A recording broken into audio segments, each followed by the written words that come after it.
All right, we're back and ready to plunge headfirst into another deep dive with Kant. Always an adventure, right? Definitely. And this time, we're tackling the Transcendental Aesthetic, which I have to admit sounds a bit intimidating. I can see why you'd say that. From what I've gathered, this is where Kant really sets the stage for his whole system of thought. Like he's laying down the fundamental groundwork for everything that follows. That's a good way to put it. But honestly, I'm a bit nervous about getting lost in the weeds here. Oh, I understand that feeling, believe me. Kant can be a bit of a maze, but it's a maze worth exploring.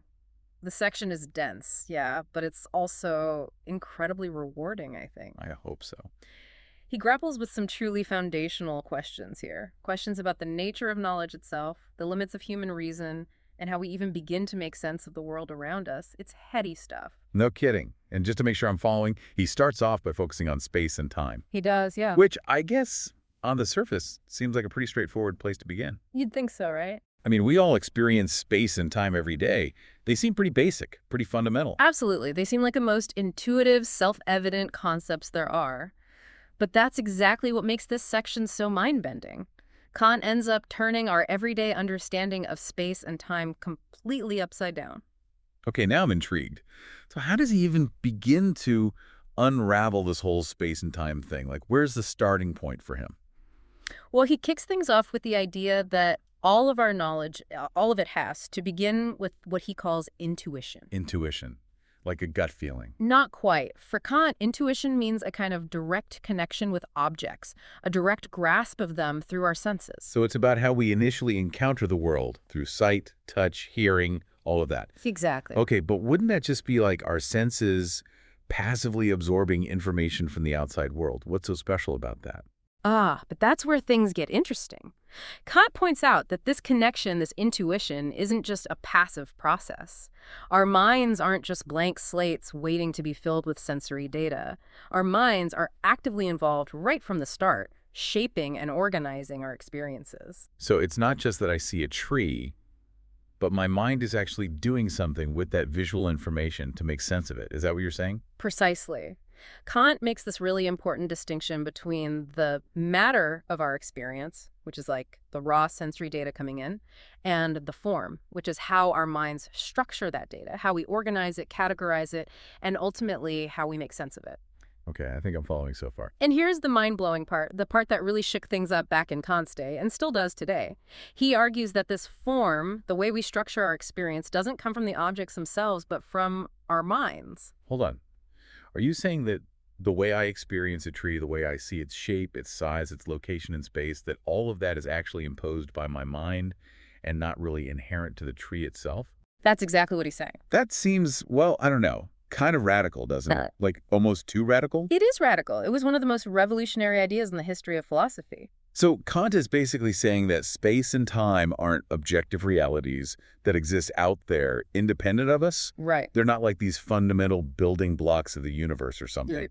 Instead, he says they're the very forms of our intuition, the lenses through which we perceive and understand the world even before we start thinking about it consciously. Okay, I'm starting to see how this is way more than just a simple discussion about space and time.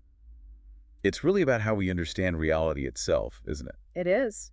But if space and time are these lenses, like you said, then what does that actually mean for how we experience the world? Does that mean everything we see, everything we experience is just an illusion? Like some kind of grand hallucination? That's a common misconception, but it's not quite what Kant is saying. He's not saying the world is fake or a dream or anything like that. Okay, that's good to know, because that would be a bit unsettling. To be sure. What he's saying is more subtle than that. He's saying that our experience of the world is always structured by these a priori forms of intuition, these lenses of space and time. Okay, so maybe illusion is the wrong word? I think so, yeah. But how do I reconcile this idea with the fact that, the world seems very real to me? Like I can touch a tree, I can feel its texture. It certainly doesn't seem like something my mind is just making up. Right, and that's a really important point. And it brings us to another key distinction that Kant makes. The distinction between phenomena and noumena. Okay, more new terms. I'm all ears, but I'm going to need some help unpacking this one. No problem. What are phenomena and noumena? Phenomena, that's just a fancy word for the appearances of things, the world as we experience it, shaped by space and time. Noumena, on the other hand, are the things in themselves, the reality that lies beyond our perception, beyond those lenses of space and time. So what you're saying is that the tree I see and touch, the one that seems so real to me, that's the phenomenal tree, right? Right. The one that's shaped by my perception, by the way my mind structures experience. Exactly. But then there's also what, like a noumenal tree? A tree in itself, out there somewhere, that I can never truly grasp. Precisely. And Kant is very clear that we can have valid and reliable knowledge of the phenomenal world, even though it's structured by our minds, but we can never know the noumenal world directly because our perception is always going to be filtered through those lenses of space and time. So I guess it's like, I can know the tree as I experience it, but I can never know the tree as it exists in itself, completely independent of my perception of it. You got it. And that might seem frustrating or even a little disappointing, I guess. Yeah, it kind of does. It feels like we're stuck behind these filters, forever separated from the true nature of reality. I understand that feeling, but Kant would say that this isn't a reason for despair. In fact, he'd argue it's actually quite liberating. Oh, how so? Well, because by acknowledging the limits of our knowledge, we can focus on what we can know, what we can reliably understand about the world of appearances. And within that realm, there's still an incredible amount to explore. So the phenomenal world is still real. It's just that our experience of it is always mediated by the way our minds are structured. Right. It's like we're playing a game with certain rules, and those rules shape how we experience the game. But it's still a real game, and we can still win or lose, even if we don't know who made the rules or why. I like that analogy. But it still makes me wonder, if everything is filtered through these subjective lenses, how can we be sure we're not just making things up? How can we have any certain knowledge about the world at all? That's a great question, and it leads us to one of the most fascinating and maybe even counterintuitive aspects of Kant's Transcendental Aesthetic. He argues that because space and time are the a priori forms of our intuition, we can actually have certain a priori knowledge about the world. And this is especially relevant when we start talking about mathematics. Okay, I was not expecting math to enter the picture here. How does math fit into all of this? Well, Kant argues that the truths of geometry, for example, aren't derived from simply observing the world. They're not like empirical observations that could be proven wrong by new evidence. So it's not like I learned that the angles of a triangle add up to 180 degrees by measuring a bunch of triangles and noticing a pattern. Exactly. Instead, Kant would say that we know this truth through intuition, meaning a direct grasp of the truth based on our understanding of space itself. Which, according to Kant, isn't based on observing any particular triangles, but is already present in our minds a priori. Right. You're getting it. And he'd say that's why geometrical truths are so compelling, so universal. They're not just describing some random collection of facts. They're reflecting the fundamental structure of our own perception, the way our minds are wired to experience the world. Wow, that's a really interesting way to think about math. It's not just about numbers and equations. It's about the very way we experience reality. Precisely. And that brings us back to space and time as those a priori forms of intuition. If space were something out there, independent of our minds, if it were just another object in the world, then it would be impossible to have this kind of certain a priori knowledge about it. Okay, I think I'm starting to see how all of this fits together. But if space isn't a thing in itself, then what exactly is it? Like, how does Kant define it? He calls it the form of all phenomena of the external sense. In other words, it's not a property of objects themselves, but rather a property at how we experience objects. Okay, that's a mouthful. Can you break that down for me a bit? Sure. He's saying that space is a subjective condition of our sensibility. It's the framework within which our minds organize and make sense of all our external experiences. It's like the canvas on which the painting of our experience is created. So space isn't something that exists out there independent of the observer. Right. It's more like a way of organizing our perceptions, a way of making sense of the world around us. Precisely. It's fascinating how he turns the whole thing on its head. We tend to think of space as this vast, empty container that holds all the objects in the universe. But Kant is saying it's actually the other way around. Space is not a container for objects. It's a way our minds make sense of objects. It's like saying the lens of a camera isn't dictating what's out there in the world, but it's definitely shaping how we see it, how we capture it. That's a great analogy. Okay, I'm starting to get a handle on this whole space thing, but what about time? Is it similar to space in this regard? It is, very much so. In what way? Kant argues that time, like space, isn't something we derive from experience, but rather a necessary condition for having any experience at all. Okay, help me wrap my brain around this. So if time wasn't already present in our minds, we couldn't perceive things happening in succession one after the other. Exactly. We wouldn't be able to grasp concepts like before and after, past, present, future. All of that would be meaningless. It would be a completely different kind of existence, wouldn't it? For sure. One we can't even imagine, I guess. Right. And even the idea of things existing simultaneously at the same time, that still presupposes the concept of time. It's like without time, our experience would just be this jumbled mess of perceptions.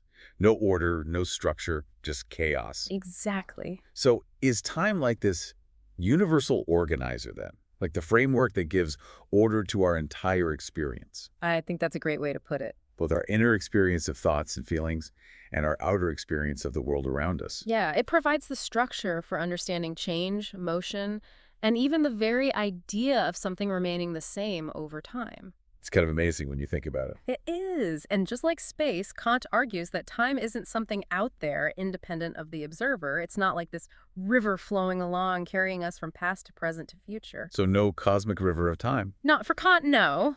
Instead, he says it's one continuous whole that our minds experience as a flow, as this movement from before to after. But that flow is a feature of our perception, not a feature of time itself.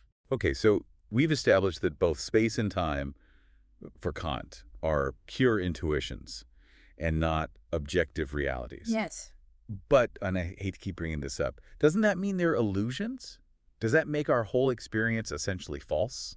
Are we living in the Matrix or something? That's the million-dollar question, isn't it? And it's the question that Kant himself was very careful to address. So how does he get around that? If space and time aren't real in the traditional sense, how can we trust our experience of the world? Well, Kant makes this really important distinction between what he calls empirical reality and transcendental ideality. And I know those are big words, but stick with me. Okay, I'm listening. He's saying that space and time have empirical reality and that they are very real to us as experiencing beings. They shape our entire experience of the world. But they have transcendental ideality, meaning they're not features of the world in itself, but rather forms of our intuition. Like saying the lens of a camera is real. It has a real impact on the images we capture. But it doesn't dictate the nature of the objects it photographs. Exactly. And that's Kant's point. We need to be aware of the role our own minds play in shaping our experience. We shouldn't mistake the way we perceive things for the way things actually are in themselves. Okay, so Kant isn't saying that the world is fake. He's just saying that our access to that world is always going to be mediated by our own cognitive faculties. Right. It's like we're wearing these special glasses and we can never take them off. So everything we see is going to be tinted by the color of those glasses. But the things we're seeing are still real things, even if we can't see them in their pure form, so to speak. Exactly. And that brings us back to his distinction between phenomena, the world as it appears to us, and noumena, things in themselves. And he's saying we can have valid and reliable knowledge of the phenomenal world, Right. even if it's structured by our minds. Right. Because even though our experience is always filtered through space and time, it's still grounded in something real. Exactly. And that's one of the most important takeaways from this whole discussion. We don't have to throw out all of our knowledge just because we recognize the role of our minds in shaping that knowledge. Okay, that's reassuring. I think so too.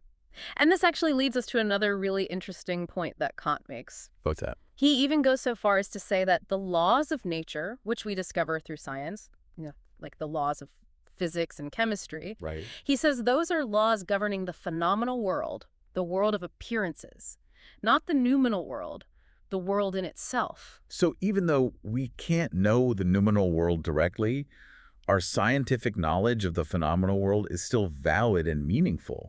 It's just that we need to be aware of its limitations. Exactly. It's like we can study the behavior of waves on the surface of the ocean. We can learn a lot about how they move and interact. But we can't assume that those same laws govern the deep ocean currents, the forces that are driving the waves in the first place. Precisely.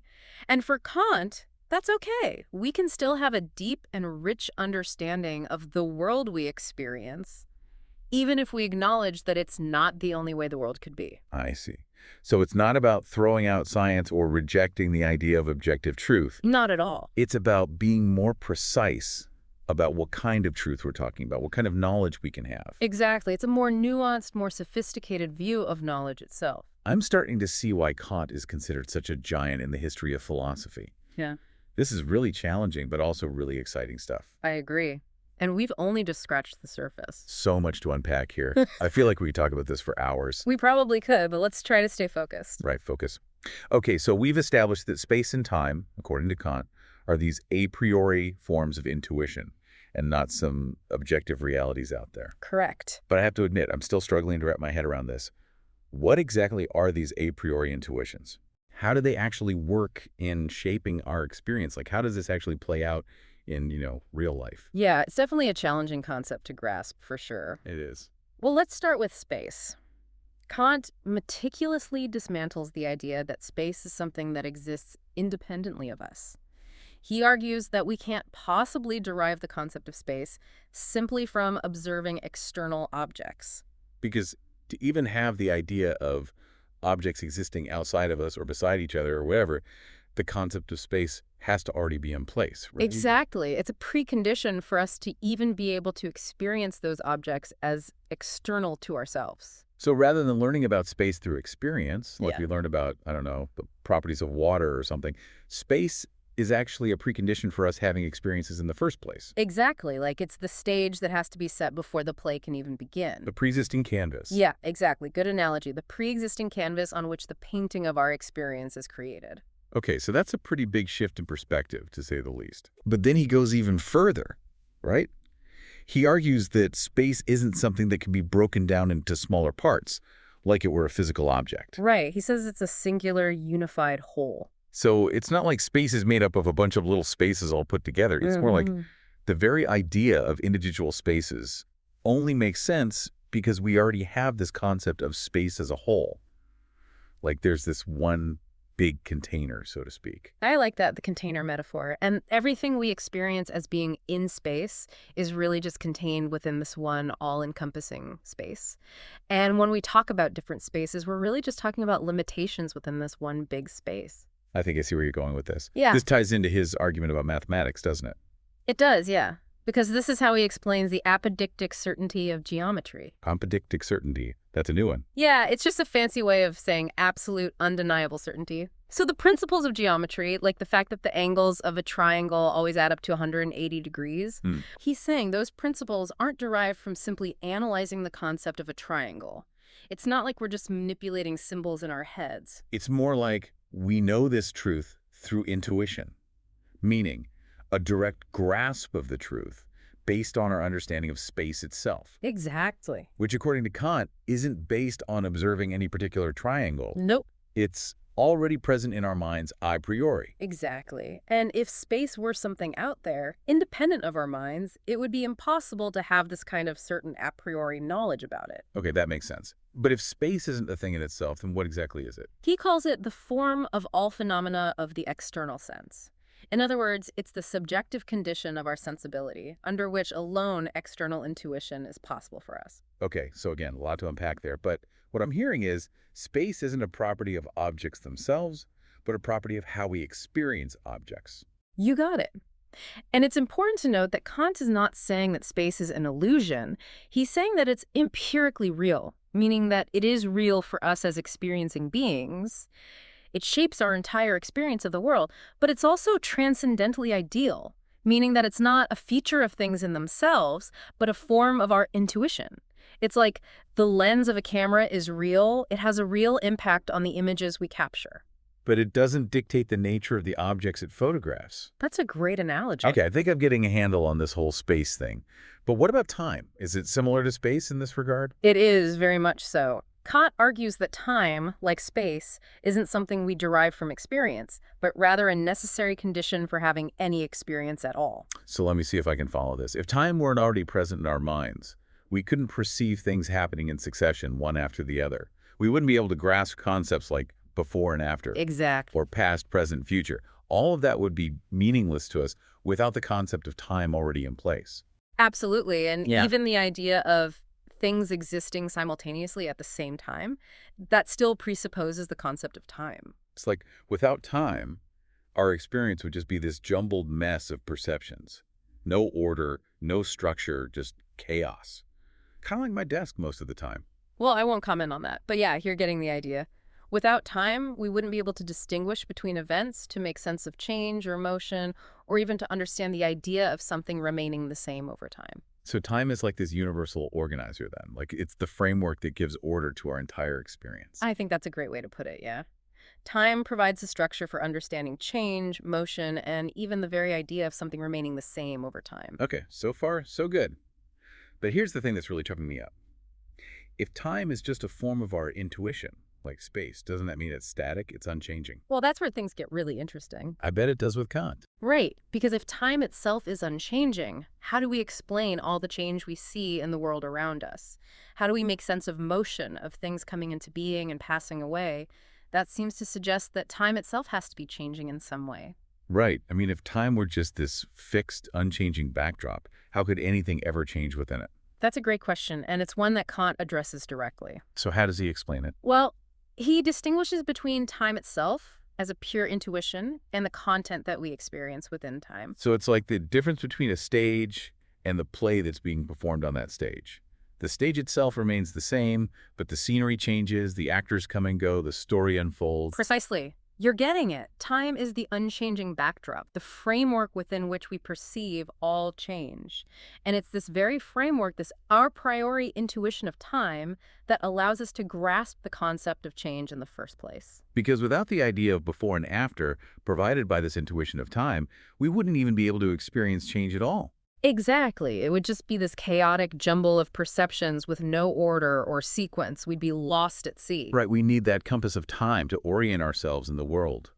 So, to be clear, Kant isn't saying that time itself is changing. He's saying it's providing the necessary condition for us to perceive and understand change in everything else. Precisely. And he uses this really vivid example to illustrate his point. He talks about motion, like an object moving from one point in space to another. Okay, I can picture that. And he says that if we didn't have the a priori intuition of time, the concept of motion would be utterly incomprehensible to us. Because how could something be in one place and then another unless there was some way to connect those two states? Like, you need that thread of time to string them together. Exactly. That thread, that framework, that's time. It's what makes motion and change in general possible for us to experience. So for Kant, time isn't itself changing. It's providing this, this constant background against which all change takes place. It's like the unchanging ruler against which we measure all movement and change. That's a great way to put it. Time is the ruler, the measure. And that's why, even though time is a transcendental ideal, meaning it's not a thing in itself, it still has what he calls empirical reality. It's not some figment of our imagination. It's a fundamental aspect of how we experience the world. Okay, I think that makes sense. Yeah. But it still leaves me with some questions. Like, if time is just a form of our intuition, how do we account for the fact that our experience of time seems to vary? Sometimes time seems to fly by, and other times it seems to drag on forever. That's a really interesting question, and it gets to the heart of Kant's distinction between the transcendental and empirical aspects of time. Remember, he's saying that time itself, as a pure intuition, is unchanging. It's a necessary condition for any experience at all. But the content of our experience within time, that's what varies. That's what gives rise to our subjective sense of time speeding up or slowing down. So it's like saying the clock itself is always ticking at the same rate. But our perception of how fast or slow it's ticking, that can change depending on all sorts of factors, like our mood, our level of attention, or what's happening around us. Exactly. It's like if you're really engaged in something, if you're having fun, time might seem to fly by. But if you're bored or anxious or waiting for something, time might seem to crawl. Exactly. And that's because the content of our experience is different in those different situations. Our attention is focused on different things, our emotions are different, and all of that shapes our subjective experience of time. But the underlying structure of time itself, that remains constant. Okay, so the clock keeps ticking, but our experience of the ticking can change. I'm starting to see how this all fits together. Good, I'm glad to hear that. But this brings us to another potential objection, one that relates to the idea of things in themselves, or Noumena. Remember, Noumena is Kant's term for the world as it exists independently of our perception, the things in themselves that we can never truly know. Yes, I remember. And I can already see where this objection might be going.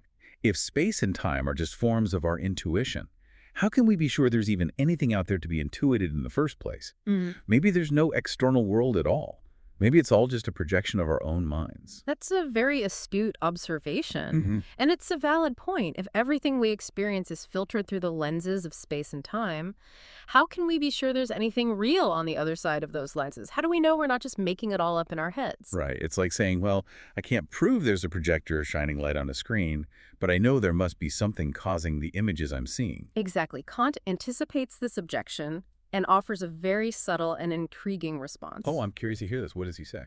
Well, he acknowledges that we can't directly prove the existence of things in themselves. Like, we can't step outside of our own experience to get this God's eye view of reality. Right. But he says we are forced to assume their existence as a necessary condition for the possibility of our own experience. What does that mean? He's saying that the very fact that we have experiences at all, experiences that are structured by space and time, suggests that there must be something out there causing those experiences, something that is providing the raw material, so to speak, that our minds then shape into the phenomenal world. So it's like, I can't prove that there's a world out there independent of my mind, but the fact that I'm having these experiences at all seems to imply that there must be something out there. Exactly. And it's not like we're just passively receiving these experiences. Remember, Kant emphasizes that our minds are actively involved in shaping and structuring those experiences. So it's not just a matter of the world impressing itself upon us. Right. It's more like a dance between our minds and the world. A beautiful way to put it. And it's a dance we can never fully understand because we can never step outside of our own minds to see the world as it is in itself, unfiltered by the lenses of space and time. So we're stuck with the shadows, but we can't ever see the objects casting those shadows. In a way, yes. It's like being able to study the shadows cast by an object, but never being able to see the object itself. We can learn a lot about the object by studying its shadows, its shape, its size, how it moves, but we'll never have direct access to its true nature. I see. So Kant isn't denying the existence of an external world. He's just saying that our access to that world is always mediated by our own cognitive faculties. Exactly. And that brings us back to his distinction between phenomena and noumena. Right. Phenomena being the world as it appears to us, shaped by space and time, and noumena being the world as it is in itself, beyond our grasp. Precisely. And Kant argues that we can have valid and reliable knowledge of the phenomenal world, even though it's structured by our minds. Because even though our experience is structured by space and time, it's still grounded in something real. We're not just making it all up in our heads. Exactly. And that's a really important point to emphasize. Kant isn't a skeptic. He's not saying that we can't know anything for sure. He's just saying that we need to be aware of the limits of our knowledge, that we need to understand how our minds shape our experience of the world. Right. It's a call for a more critical, a more nuanced approach to knowledge itself. I'm starting to get a feel for how radical Kant's ideas really were. He's not just tweaking the philosophical system that came before him. He's completely overhauling it. He is, and that's why he's considered one of the most important and influential philosophers of all time. It's mind-blowing stuff. And I have to admit, a little bit humbling too. It is humbling, but it's also incredibly exciting. Because by acknowledging the limits of our knowledge, we open ourselves up to new possibilities for understanding the world and our place in it. So what you're saying is there's still plenty of mystery left to explore. Oh, absolutely. And that's what makes this whole philosophical journey so worthwhile. Yeah, I mean, it is kind of exciting to think that we can't know everything. Like, there's always more to discover, always more to learn. Exactly. And in a way, that's what makes life so interesting, right? If we already knew all the answers, what would be the point? That's true. And you know what? This whole discussion about space and time being these a priori forms of intuition, it's actually making me think differently about other areas of human experience.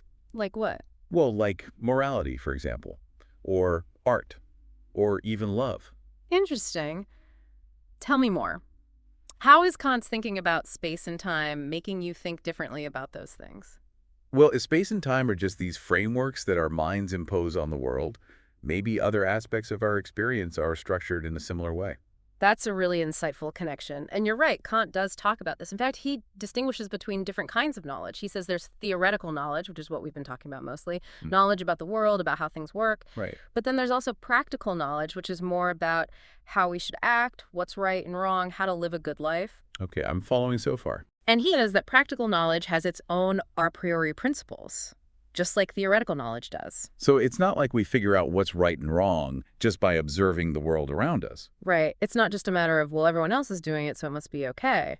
There's something deeper going on. Like there are these, I don't know, moral laws or something that are built into our very nature as rational beings. Exactly. And Kant would say that these moral laws, these a priori principles of practical reason, they're just as certain and just as universal as the laws of mathematics. Wow, that's a bold claim. So he's saying that there's a right and wrong that's not just a matter of opinion or cultural norms, that it's something objective, something grounded in our very being. That's exactly what he's saying. And it's a really powerful idea, I think. It means that morality isn't just this arbitrary set of rules that we made up. It's something deeper, something more fundamental. It's like saying there's a moral compass built into us, and it's pointing us towards true north, regardless of what the prevailing winds might be telling us. I love that analogy. And, this connects back to what we were talking about earlier about the distinction between phenomena and noumena. Right, the world of appearances versus the world in itself. And it's making me think about Kant's famous phrase, I have therefore found it necessary to deny knowledge in order to make room for faith. Oh, yeah, that's a good one. What do you think he meant by that? Well, I think he was acknowledging the limits of our theoretical knowledge, our knowledge of the phenomenal world. Like, we can never fully grasp the ultimate nature of reality. There will always be mysteries, things that lie beyond our comprehension. Right. But that doesn't mean that we have to give up on the big questions, the questions about meaning and purpose, about what it all means. It's like saying, okay, I may not be able to scientifically prove that love exists, but that doesn't mean it's not a real and powerful force in my life. That's a beautiful example, and I think Kant would agree with you. He'd say that these kinds of concepts, freedom, God, immortality, they have a different kind of validity, a practical validity that's rooted in our moral experience rather than our scientific understanding of the world. So it's not that he's throwing out metaphysics altogether. He's just saying we need to be more careful and rigorous about how we approach it. We need to start with a critical examination of our own cognitive faculties, with an understanding of the limits of our knowledge. Exactly. And that's why he calls his project a critique of pure reason. He's not trying to build a grand metaphysical system like some philosophers before him had done. He's trying to clear the ground for a more humble, more grounded approach to philosophical inquiry, one that recognizes the active role our minds play in shaping our experience of the world. Right. It's not just a passive intake of information. We're actively constructing our understanding of the world based on those a priori forms of intuition that we talked about. Absolutely. And that recognition encourages us to think beyond the limits of what we can perceive with our senses, to acknowledge that there might be more to reality than what we can directly observe. It's a powerful invitation, and one that continues to resonate with thinkers today, centuries after Kant wrote these words. It does. It really does. His ideas have had a profound impact on philosophy, science, art, even politics. So as we wrap up this deep dive into the Transcendental Aesthetic, what's the one key takeaway you'd want our listeners to walk away with? Oh, that's a tough one. I think it's this. Kant is urging us to be more mindful of the lenses through which we see the world, to remember that space and time, while fundamental to our experience, are not objective features of reality, but rather the forms of our own intuition. It's a call to recognize the role of our own minds in shaping our understanding of everything around us. And by acknowledging the role our minds play in shaping our perception, we can gain a deeper appreciation for both the power and the limitations of human knowledge. We can learn to hold our beliefs with a bit more humility, a bit more openness to other perspectives. Beautifully put. And who knows, maybe by recognizing the boundaries of our own perception, we might even catch a glimpse of something that lies beyond, something that transcends the limits of our understanding. That's a tantalizing thought to leave us with. Until next time, keep exploring the vast and ever-unfolding world of ideas.